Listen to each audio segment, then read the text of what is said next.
It's like a very strange industry. For some reason, it's like secret, like closed door thing where you have to like really have like an inside knowledge at this point to get into it. And so where Ilana and I are really passionate about kind of opening that door and making it a lot more transparent.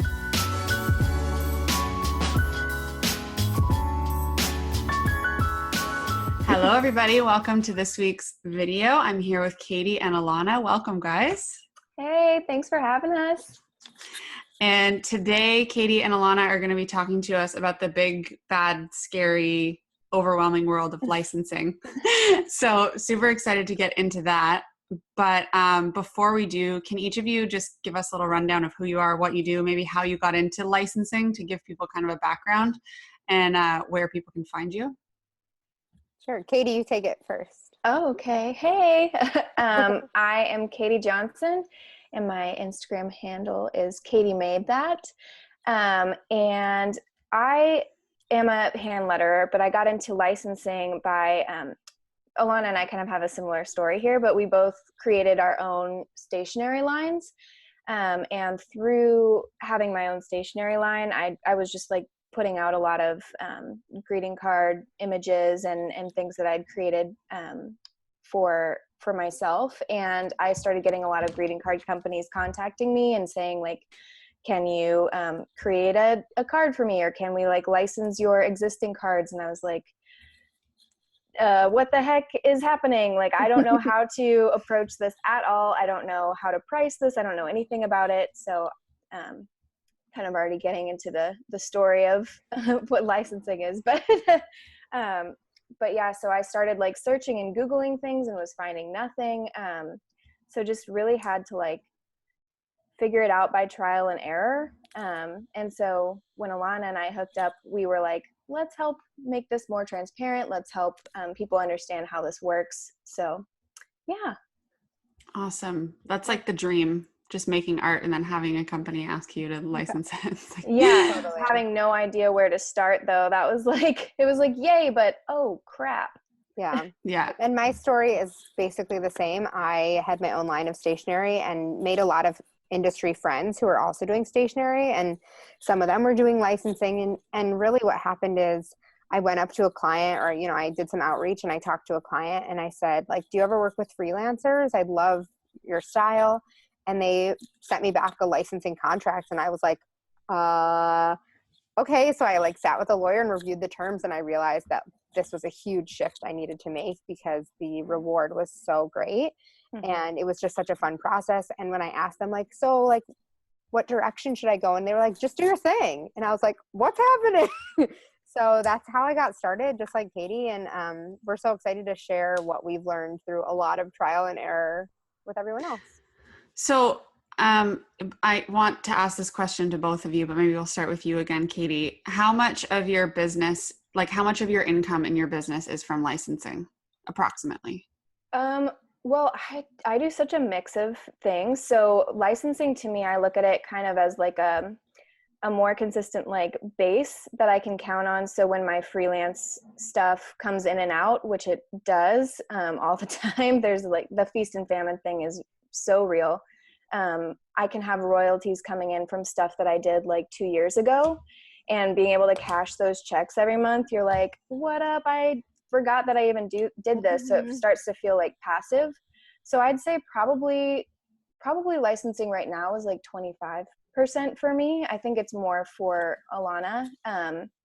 But I just really love having that chunk of like something that I can count on a little bit more and forget about. So that's what I'm trying to like put out there for letterers. Like licensing, if you want it to be your full income, you have to really freaking hustle. And there are people that totally do that. But the average income, I think, for people who are pretty devoted to licensing and do it regularly is like 20,000-ish. So we're suggesting to our students to look at it as like a part of your income rather than like initially dive in with the expectation it's going to be like you're going to make 100K in the first year. Right. Yeah, that makes a lot of sense. Yeah, I would say it's almost the same thing as Katie, but my first year licensing, matched my full-time salary. And so I was like, this is an avenue I need to explore. And that was a really rare case. That is really not like par for the course. But I would say 20% is like a reliable, like, you know, and when you have less freelance work, you can up your game and try and get more. And when you have a bigger portfolio, you can do more. And so I would say like aim for 20% and then see if you can raise it from there. Super helpful. Okay, well, we just kind of like jumped right in and talked about some really specific stuff, but I know that you guys have kind of like 5 things you should know about licensing. So maybe I will take my face off of here and let you guys jump into that. And then we'll talk a little bit more about your course and some miscellaneous questions. I was saying this before the call, but I know nothing about licensing, like literally zero. And I get the questions all the time about licensing. So I'm really excited to have you guys on. But also the questions that I will have, I think are the ones that everybody watching will have also. So I'm going to save up my questions for you for sure. Okay, let me get my face off here and I'll let you guys jump in. Okay, bye. Okay, see ya. Okay, I am going to start with the first thing that you should know about licensing, which is what the heck is licensing in the first place. That's a good place to start. So art licensing essentially means loaning your artwork to companies for use. We're talking specifically about licensing for products, which is a huge industry. So it's for use on products like greeting cards or gift bags, fabric, home goods, anything like that. So when you go into like a Target or another big box store and you look around in like the gift section or the home goods section, you see all sorts of art on products, and almost all of that stuff is licensed from artists. So a lot of people don't know that or don't realize like how the art gets into those places. So that's what we are here to demystify, that whole process. It's like a very strange industry. For some reason, it's like secret, like closed door thing where you have to like really have like an inside knowledge at this point to get into it. And so where Ilana and I are really passionate about kind of opening that door and making it a lot more transparent. So the basics of how licensing works. So when you as an artist create a piece of original art, you automatically own the rights to that image. So that is the thing that's at the heart of art licensing. You have the power to do whatever you want with that image, including giving someone else permission to use it. So permission perhaps to use it on a product like some stationery or a gift card or a gift bag. So how art is licensed, basically a company needs the art, so they have a product and they want to sell it, and art is great for selling products. So they need the art, they find the art, so they can either go through like an agency who has like multiple artists on their roster, or sometimes there's like a channel of like companies that sell art to other companies. So it gets a little bit convoluted and confusing sometimes. But they can go through that venue, and some most companies actually accept submissions from individuals as well. So that's another place where they can go to find the art.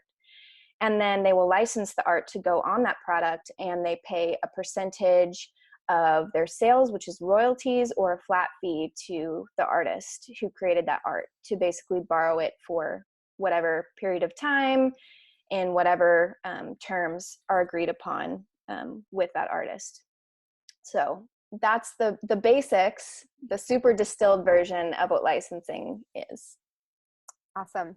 So I'm going to talk about what a licensing portfolio is, because it's very different. If a lot of you guys are freelance, it's really different than what you would have on your website to show clients, like, here's what I'm capable of. So a licensing portfolio is a sort of like a catalog. And so you should have available artwork that people can say, I want to buy this, I want to buy this, I want to buy this. And it doesn't need to say like, oh, this is intended for a tea towel or a gift bag. It can be, you sort of let the buyer take control and say, oh, I would love to add this to it and put it on this product and blow it up this big and things like that. And so you need to have a ton of work available. If you have 20 pieces, that's only 20 opportunities to get a deal. And while you can license the same art more than once, there are, a lot of restrictions. And so when you're building a portfolio, and we talk about this in class, there are specific categories you're going to want to have that are licensed regularly.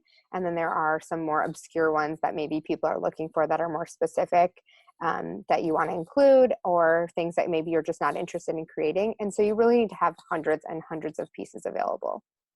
So that's sort of a overview of what a portfolio looks like and how it's different than maybe your traditional freelance portfolio. Yeah, and I like to use the analogy, Ilana always says catalog, and I like to look at it as like a menu. So you have like a menu at a restaurant, and somebody sits down and they typically will order off the menu. But if they decide they want something a little off menu, at least they know what kind of stuff they can pick. What they got to work from. I love that. Exactly. It's my little analogy. But yeah, that I think the portfolio is one of the most different things about art licensing. Like, people coming from a traditional freelance background are definitely used to being commissioned for completely new pieces. So it's definitely a twist on that, but it's kind of fun because you get to be like in charge of what you make. I mean, obviously you're being informed by like what sells typically, but I really like that. One thing I'll say, and Katie can jump into, is that the categories that we're talking about, people who are licensing, companies that are licensing and looking for art, are usually mass market. And so they're looking for things that they know will sell. And that can be sort of old, reliable phrases, and maybe not designs that are so risky. They want to be ahead of the trends. So really doing your trend research is so important, and sort of foreseeing and doing trend forecasting. But also making sure that you're creating things that are mass market, which for me was such a struggle, because I was like, well, I would buy this, but maybe no one else would buy it. And so you really have to put yourself in the position of being someone who's shopping at these stores and buying something that isn't just your style, but is a mass market style. And so, again, popular, reliable phrases. Christmas is all year long. People are shopping for Christmas, birthdays, weddings, things like that happen all year round. And even within that, the phrases you want to use, or the colors, things that are a little unique and that are not trending might not do well, which are things you can make and try and test. And it just takes a while to kind of figure out what is mass market and how do I design for it. Yep, it's a tricky balance to infuse yourself in there, but to try and make something that appeals to a broad array of people. So that's like a constant refining kind of thing for me, for sure. Yeah, me too. I want to make work that I love and that I would buy, but that also a lot of other people would buy too. And that sounds like, well, just make what you love, but you also really need to make it accessible on the shelves and things that people really can relate to. And just to think that large can be a lot more difficult than it sounds. Can I ask a question about that? So so it sounds like the way we're kind of approaching the licensing conversation is like, you as an artist know that you want to start doing licensing work and make that part of your income. Would you guys say that it more traditional licensing comes from having a plan and trying to do licensing, or from putting your own work on Instagram and somebody finding you? I think with both Ilana and I, we've had to go on the other side of things, where we're actively seeking out buyers and having our portfolios ready for them to scour through, to just be able to make more of an income rather than just waiting for those opportunities. Yeah, I think that is totally valid. I think it's possible that someone will find you on Instagram, but I wouldn't rely on that, and B, they might not be mass market, so they're not going to have maybe the salary, but those sort of unique pieces that are more special and that aren't being seen in stores for those smaller brands are wonderful. But again, those like smaller brands, it's not mass market and it's untraditional, but it's a wonderful thing if you can work on projects like that. I'm just thinking of it from if you're an artist, I know some artists are really like, I don't want to produce things for the mass market. I want to produce something that's really me. And then, maybe the work will come if I'm super unique and stuff like that. So I'm trying to think of it from kind of like both perspectives. They can definitely get commissions and they can do prints and things like that, but mass market companies are looking for mass market. And so I would strongly encourage you to use your voice and post your personal things that you're drawn to on social media, and people will find that. But Target probably won't be like, oh, this is so unique, we've never seen something like that. And so just shifting what your goal is. Your goal, success is whatever you decide it is. And so if you want to post your own things, Katie and I both post our own voice on our Instagram, and we have a separate portfolio for licensing. And so, use your voice, use your channels, use your network, and you can have multiple sort of funnels for where people are coming from, and share those things that you really, really love where you want people to see them. Yeah, and Smart. I think there's a market for everything. It's just the mass market stuff, like those big box stores, that's where like it's more accessible for art licensing. It's easier to find those things, and they're going to have like a much broader reach. But there are absolutely like more niche places that you can look. Like you can find more like boutique stores that perhaps want to license something, or maybe you can, I really enjoyed creating my own stationery line and using that kind of as a launching point, because I was able to explore my own voice. And I did do like some wholesale with smaller like boutique stores and things like that. So, that's also an option too. It's not quite art licensing, but if you are feeling like you really have your own voice and you want to just make your market for it, that's a really good place to start, and then things can kind of go from there. And even like print on demand for that type of thing. And I think just we talk about this a lot in the class, is that the right answer is not the same for everyone. And so use your voice, find your unique style, and then find the projects that will fit for that. So I just did a project for a small outdoor brand, and I really wanted to work with outdoor, but this brand is smaller, so we had a lot more freedom to do something that was a little more quirky. And when I'm designing things for my agent for mass market licensing, I have to keep a different parameter, and I sort of think of it as who's the client for this versus who's the client for another project. And so we both get to do both. And when we're informing people about traditional licensing, we definitely just want to make sure that they're aware of the mass market and what the sort of parameters are, and then how you can use different parameters on your own work and to different clients. Gotcha. Okay, let me take myself off here again and let you guys keep going. Okay, let's talk a little bit about pricing, because everybody loves to know a little bit about that. So with art licensing, traditionally there's a couple ways that you can get paid, and the ways that agreements work. So the first way is a flat fee. So in that circumstance, you just get paid, it's pretty self-explanatory, a flat fee for your art, and that's done. So no matter how well the product sells or if it tanks, you get that amount of money, and that's it. Another option is royalties. So royalties is a percentage of sales. Sometimes it can be a percentage of wholesale sales as well. So you just want to get clear with whatever company you're working with on what percentages the royalties come out of. And so with royalties, you get like, let's say 6% for something like a gift bag. So later down the road, quite a bit later, since it takes sometimes like 18 or more months to actually get paid, you'll start getting checks in the mail that are actual percentages of how much they've sold of your card. So you have kind of like a vested interest in how well your product sells. I think the most important thing to know is just that it takes a long time. And so for people who are looking to like make passive income and make it fast, just know that it doesn't happen fast. And this isn't to discourage anyone. It's just to say that why don't you start with licensing on the side?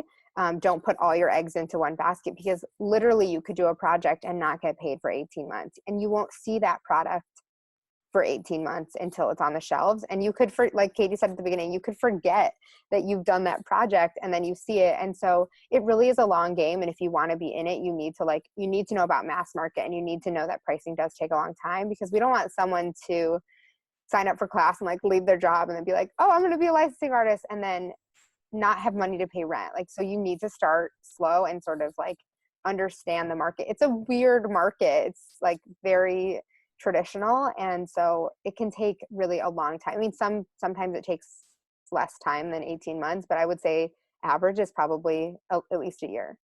Yeah, when you're starting with licensing, it's really a big upfront investment for a future payoff. So you have to just be realistic about that, like what Ilana was saying, and be willing to put in that time up front so that you get those rewards later. Right. Because it's so nice to get like royalty checks that you've forgotten about, but I put in so much effort up front to make that happen. Right. So. And when Katie says investment up front, she means time. Like, we're not saying it doesn't cost you anything to start licensing. Like, you guys all have the tools and the capabilities. It just takes a ton of time and to build up a portfolio of hundreds of pieces. And sure, you can do commissions and ask people for a percentage of sales and call that licensing. But we're really trying to help people understand the traditional market and like what big companies are asking and what we've experienced. I have sort of two questions on the royalties thing. The first one is, from a like logistics standpoint, how do you actually track what your royalties are? Like, do most like, I imagine that most companies would track that for you, but what if it's like a really small company and you agree to do a royalty deal and you're sort of like spreadsheets. But like, so would they do that, or is that like, and then they Yeah. they just let you know and you trust that they're giving you what they're supposed to? Yeah, pretty much. I mean, you should keep track of every piece of art. And I give in the class, we have like a template of a spreadsheet so that you can keep track of your own. But, you know, as far as manufacturing, you probably don't know how many they're selling, but you have a contract and an agreement with them, and you should work with clients that you trust, and we'll share that sort of information with you that you need to know. So my second question then, sorry, Katie, actually, I'll let you go ahead because my question is going to veer us in a different direction. I was just going to say that from places that I get royalties from, I'll get like a check attached to like a long kind of printout that they do of like, this card sold this much, this thing sold this much. So they're very transparent, at least to all the companies that I've inventory. Yeah. So if they aren't doing that, that's probably a red flag. And I know that you have legal options, and if you build it into your contract, especially, where I think you can probably like request some kind of audit situation if you're like really like, all right, I'm not getting anything from this, and I am seeing this fly off the shelves. What the heck? Right. But I've never had to look into that, so that'd be something you'd want to talk to a lawyer about. Yeah, same for me. I get the inventory list, and that's really helpful too. And to see those numbers is also really cool, to like think that they're producing that many, or maybe that few, I don't know. It's just really cool. But yeah, you should have a good, reliable relationship with them. And then my other question is trying to decide between doing a flat fee and royalties. And I'm not sure if you guys were going to talk about this, but my question is sort of specific on like, say it is a really small company, are you sort of safer to do a flat fee than a royalty if they're not necessarily set up with systems to do all that tracking for you? Like, have you ever had a gut feeling that it might just be easier for me to do a flat fee in this case? Yeah, I think you can always say like, well, what if they sell this many? Like, we just never know. I think is you need to have those conversations with your clients. Like, what's best for them? Like, have they done this before? If they have, they probably have a system.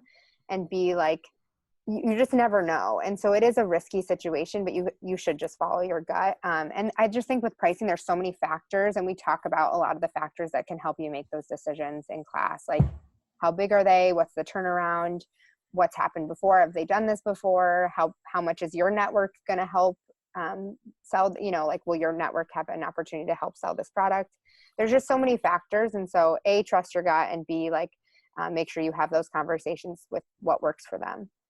Yeah, I would also suggest doing a little bit of math up front, and being like, okay, how much would they actually have to sell if I'm getting 7% or something? And be like, is that realistic? And you can ask them questions about past sales history if you want.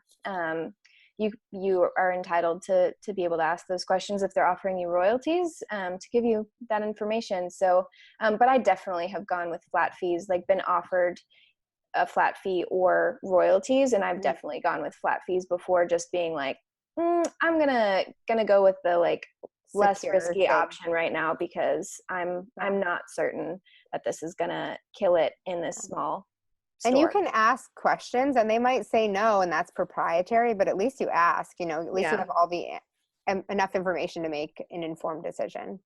Yeah, so it sounds like it's just a matter of understanding what you are entitled to ask. And like I feel like a lot of people when they're doing this for the first time would be overwhelmed by understanding like what questions to ask and how to get that gut feeling, which I mean, this is why your course exists and why it's so great. And we're going to talk about that a little more later. But I think that, just kind of understanding what you should be asking will make you more confident in whether or not to take that risk. Right. And there's no right answer. So you could go either way, but one might be more secure or might be more beneficial, or you might just feel more confident in one way than another. Gotcha. Okay. I'm getting my face off here again. So I think we're probably good on pricing, right? What do you think? Yeah. So the last one we want to talk about is agents. So a lot of people, which is understandable, think that an agent is a lot of validation. And it is. I mean, it feels really cool to have an agent who is responsible for helping you book jobs or for negotiating contracts. But we just want to remind everyone that it is not the only way. Katie and I both started without an agent, and who knows how long we'll be with agents, or, you never know. But we have both had great experiences with agents, and we have had great experiences on our own. We know plenty of people succeeding both with agents or without. And so there's just really no right answer. And so in the class, we talk more about this, but we talk about the pros and cons. And basically, if you are working with an agent, they're going to take some of the weight off your back, but they are also going to take a huge cut of your paycheck. And so it's really just, we want to encourage people not to think that it's the only way and that you don't need one to get started. You can do all of this stuff to get started. And once you sort of know the ropes, you can say, I need an agent to take this off my plate. Or you can say, I'm having fun getting to know my clients on my own terms. And so we talk about in class the pros and cons and more in depth, but we both have experience with both, and we both have industry friends that have had great success on both ends. And so it is not your validation. Either way is a great option.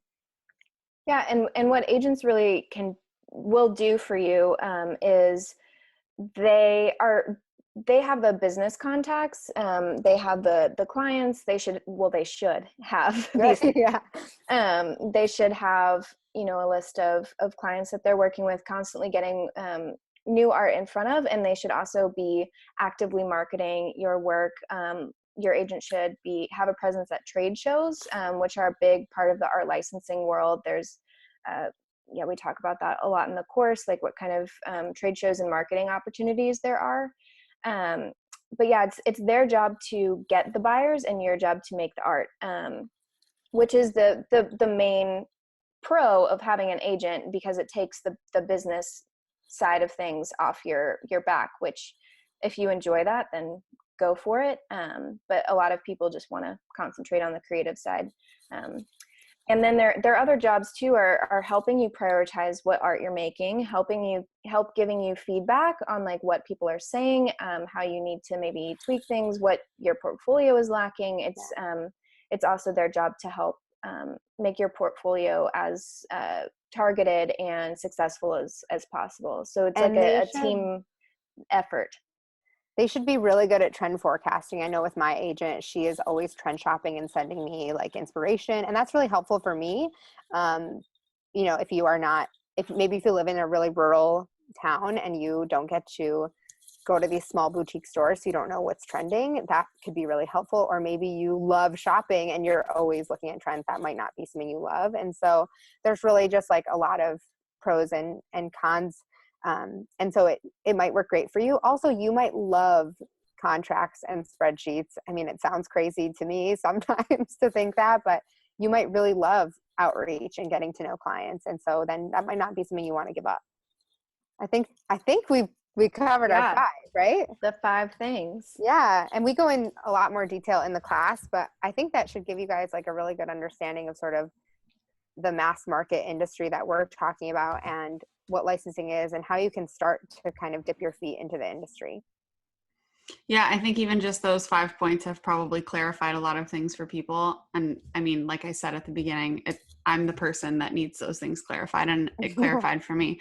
But I'm going to put you on the spot and ask you. So I know I mentioned earlier that I think a lot of the people watching would not necessarily be like thinking of making a portfolio and all that kind of stuff, but they're probably having instances where they put something on Instagram and then they get approached by somebody who says, I really like that design. Can I put it on a t-shirt?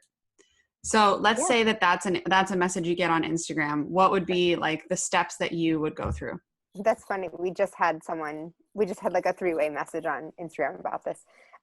So how big is the company? What kind of rights do they want? Do they want to own the artwork exclusively? Or is it okay if another company puts it on their product, whatever that may be? How long do they want the rights? Do they need original files? Because it could be a freelance project or a licensing project, just really depending on the terms that you set. And so if it's just something you made for Instagram and they just want to pay you to use it, I mean, that's wonderful. And that does happen all the time. And so I would just ask questions like that. How big are they? What are the rights that they're looking for? What length of time? What's the copyright they're looking for? How many products? Things like that. So really just like think about what are they going to do with it and where are you going to see it? How many are they going to produce if they're producing something and it's not just like a virtual product? Yeah, and we talk a lot about specific numbers in the class, and we also have like a bonus like pricing cheat sheet as well that kind of shows you like the range of what you should be pricing based on like different types of exclusivity. Like a buyout is over here with on the side of charge more, and if it's completely non-exclusive and you can use it for any other brand, then that's on the lower side. So we kind of have like a chart of what factors affect where it should be pricing. And I always say it's a sliding scale, because like if it's a company that is an influencing company and they want to use it on their Instagram and make a shirt and send it out to influencers, like that's going to touch a lot of people.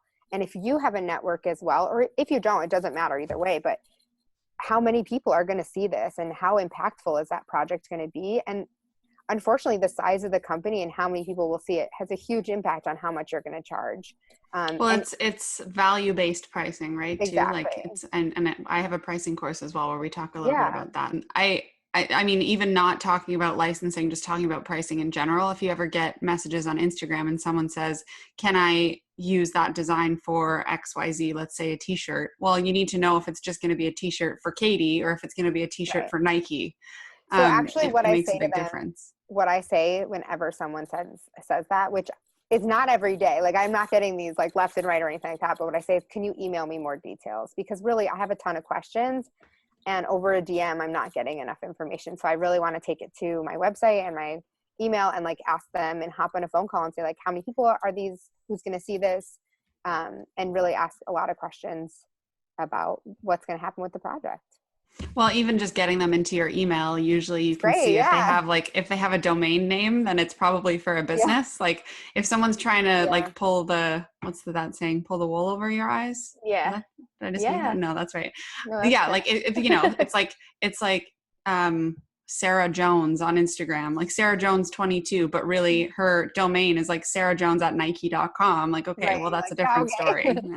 So many factors go into play. And so I really try and ask enough questions to price based on that individual inquiry. Totally. And okay, so we've talked a lot about the course, but can you guys give me like can one of you, whichever one of you wants to do it, give me like a 20-second rundown of what like the kind of structure of the course is and what people could get out of it? Yeah, so we break it into 3 parts. So the first part is an introduction to licensing, talking a lot more in depth about what licensing is, what the industry looks like, what it takes to kind of break in.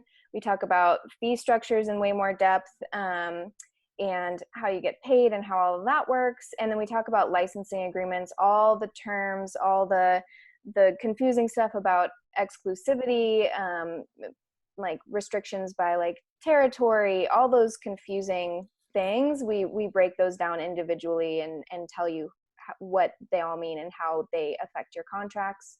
We even talk with a lawyer about copyright in the video, and it's over 4 hours of content.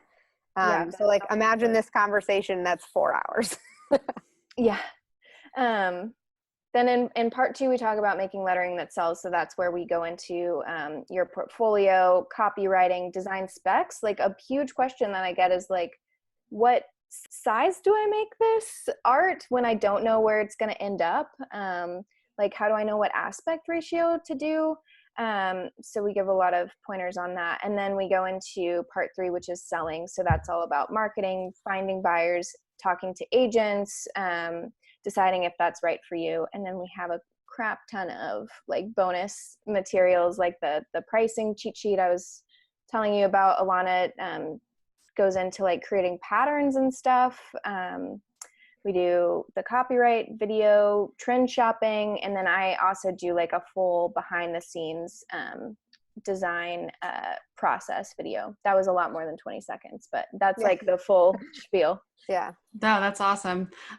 Okay, so I know that it's art licensing for letterers, but I know that the question will come up whether or not this is applicable to people who are not letterers as well. Yes. So we've gotten this so many questions, so many times, and we're both lettering artists, and we both also do illustration. And so for us, this was a really great way to help people, because typically people who are letterers don't realize that they can tap into this market, since it's sort of new that licensing or that lettering is so just like all encompassing. It's all around us. And so we really wanted to help those people, but we went through the class with a couple illustrators, and we have found that the class works really great for illustrators as well, because we don't ever talk about the type of letters or the style of letters. We just talk about really general terms about the industry. And so we have a couple illustrators in the class now, and they've said great things. And they're even learning some tools and tricks about using the programs and just sort of building their portfolio. And maybe they want to try lettering now too. And so that's a really good question. And yes, if you don't do any lettering,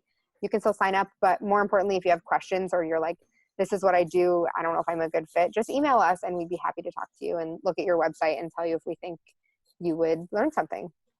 Awesome.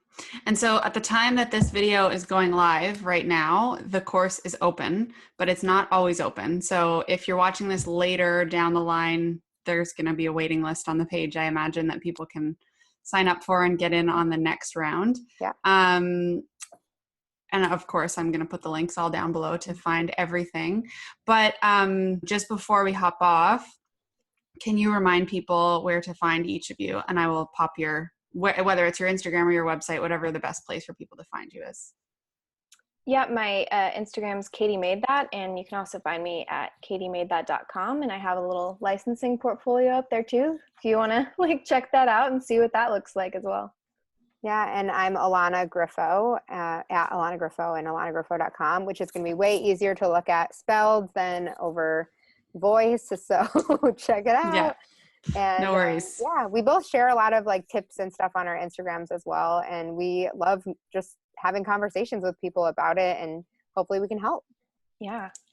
Awesome. Well, first of all, thanks for coming on here, but second of all, thanks for making the course. I think it was needed, and I was so excited when I saw that you guys were making it and to get you guys on here. So thanks again so much for coming on. Thank you. It's so fun. And we'll talk to you guys later. Sounds good.